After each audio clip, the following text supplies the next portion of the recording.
So President Obama, it was his concept, his idea, but he also got it from crooked Hillary Clinton. Crooked is a $3 bill.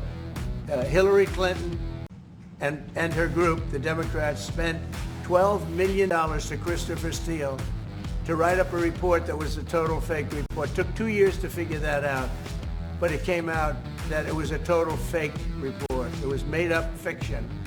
And they used that. Now, the one thing they weren't able to do was to, and probably the only thing I respect about the press in years is the press refused to write it before the election. They refused to put it in. The Steele report was a disaster. All lies, all fabrication, all admitted, and admitted fraud. She paid $12 million, and the Democrats, for that report to a wise guy named Christopher Steele. He wrote a phony report, and they wanted to get that report in before the election. And I'll tell you what, I talk about all the time, the fake news, how bad it is, but in this case, they wouldn't do it. They saw it, they read it, and they said, we don't believe it.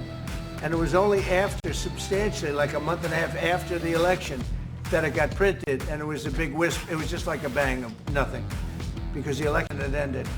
If that report had gotten published by the New York Times or somebody, and I respect the Times for maybe only this, because they're crooked as you can be. They're a terrible paper, a crooked, corrupt paper.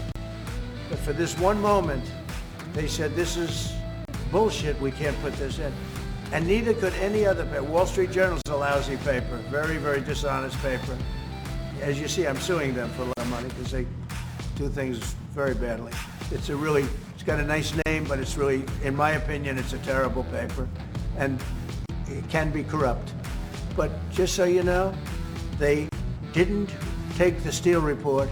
It was the dossier. Remember the famous dossier? I called it the fake news dossier. The news wouldn't publish it. And I'm amazed. They had 2.5 months. It was finished. 2.5 months. That was supposed to be what was going to happen. And it got published a couple of months after the election. And frankly, nobody cared too much about it.